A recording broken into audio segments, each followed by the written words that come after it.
নমস্কার, গল্প সমগ্র চ্যানেলে আজকে আপনাদের কাছে নিবেদন শতদল ভট্টাচার্যের ভয় পেও না এই বইটি থেকে ওরা আছে। শুরু হচ্ছে ভয়ঙ্কর ভৌতিক গল্প ওরা আছে।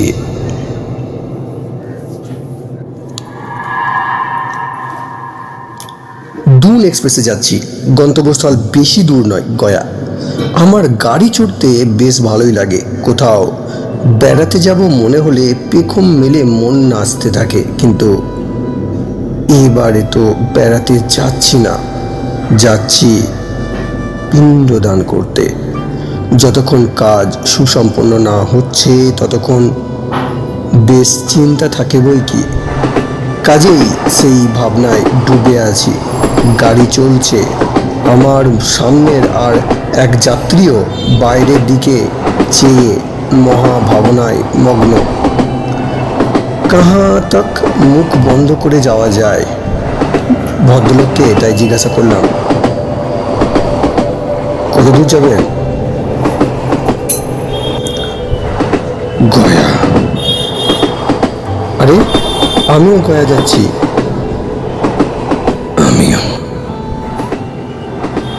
আমি এইসব ব্যাপারে নভিস। দুনিয়া বেরিয়ে আসি, সাহসে মোটামুটি কুলিয়ে যায়, কিন্তু তীর্থস্থানে গিয়ে ক্রিয়াকলাপ করতে কেমন যেন ঘাবড়ে যায়। অথচ গোড়া ব্রাহ্মণ বংশের ছেলে, মাঝে মাঝে এরকম দায়িত্ব এসে যায়। ভদ্রলোককে যেন বড় সহায় হিসাবে পেলাম। ওনাকে বললাম, ভালোই হলো, আমরা একসাথে থেকেই কাজটা করব, কেমন? আমার কথায় ভদ্রলোকে বিশেষ উৎসাহ জাগলো বলে মনে হয় না। কি কি বলছেন বলুন। বেশ তো। ভদ্রলোকের গন্তব্যস্থল ও উদ্দেশ্য জেনে প্রথমে যতটা উৎসাহ পেয়েছিলাম, ভদ্রলোকের নিরাসক্ত ভাব দেখে সে উৎসাহ গেল উবে। শুনেছি ধর্মীয় কাজকর্মের ব্যাপারে গয়ায় ভারত সেবাশ্রম সংঘই নির্ভরযোগ্য সহায়। যাত্রীদের সাহায্য করার অছিলায় অনেক প্রতিষ্ঠান গড়ে উঠেছে গয়ায়, যাদের পাল্লায় পড়লে যাত্রীদের দুর্ভোগের শেষ থাকে না। আমিও তাই ঠিক করেছি ওনাদেরই শরণাপন্ন হব। ভদ্রলোককে সে কথা বললাম, আপনি? ভদ্রলোক সেই রকম উদাসীন থেকেই জবাব দিলেন, দেখি কি করা যায়। উনি আবার জানলা দিকে মুখ ফিরিয়ে চিন্তায় ডুব দিলেন। আর বিরক্ত করা ঠিক নয় মনে করে আমিও চুপ করে রইলাম। কিছুক্ষণ পরেই ভদ্রলোকই কথা বললেন,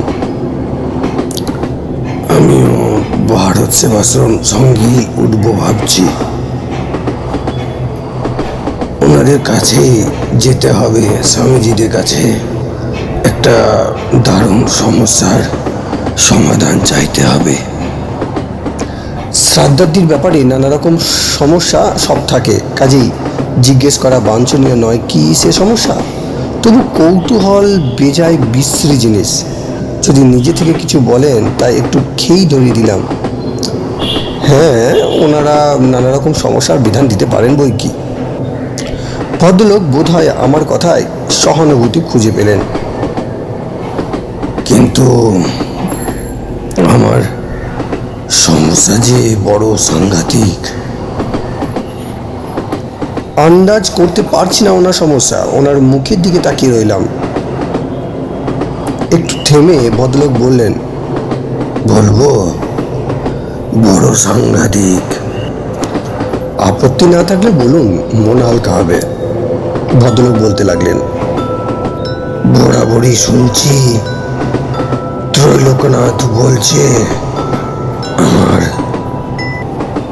এটা দিয়ে দেবেন।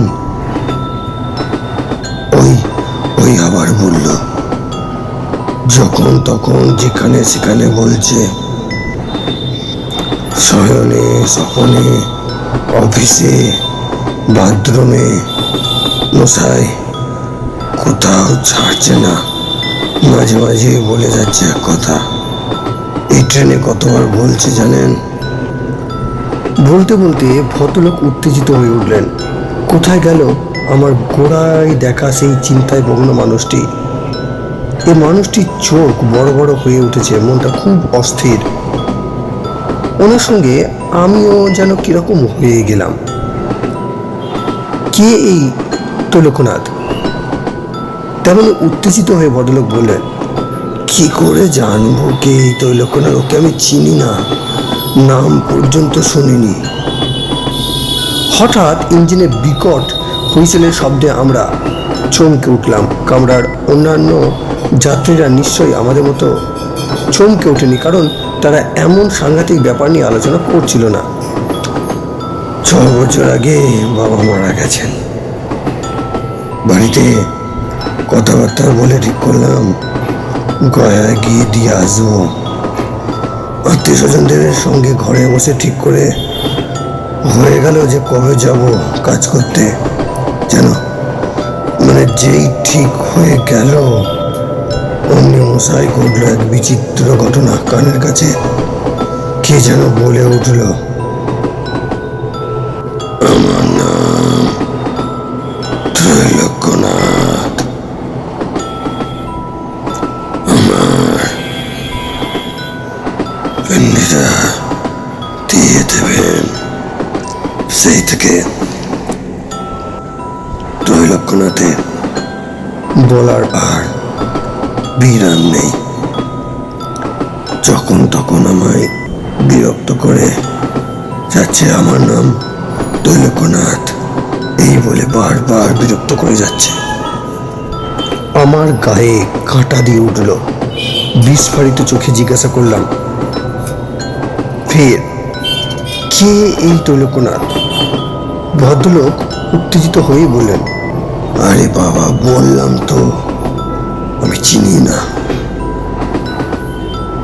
আপনি না চেনেন বাড়ির কেউ তো চিনতে পারেন, আত্মীয় স্বজনদের কেউ কেউ জানতেও পারেন। ভদ্রলোক বললেন, শুনুন বলি, প্রথম 2-1 দিন কথাটাকে আমল দিলাম না, কিন্তু ত্রৈলোক্যনাথ যখন বলে চলল তখন গেলাম ঘাবড়ে। প্রথমে কদিন আত্মীয় স্বজনদের কাছে খোঁজ খবর করে বেড়ালাম ত্রৈলোক্যনাথ নামে কাউকে চেনে কিনা। কেউ চেনে না।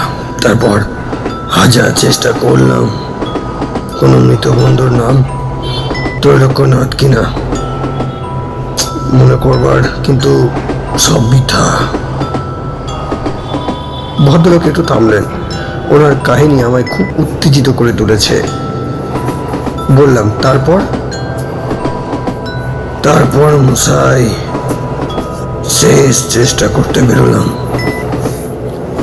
বহু সমাজের দেখবেন বংশতালিকার বই আছে, আমাদেরও আছে, কিন্তু সেখানেও পেলাম না ত্রৈলোক্যনাথের সন্ধান। কি হবে তাহলে? এবারে বুঝছেন তো কি সাংঘাতিক সমস্যা। ত্রৈলোক্যনাথ একদণ্ডও আমার স্থির থাকতে দিচ্ছেন না। শেষ হলো আজকের প্রথম পর্ব। ধন্যবাদ।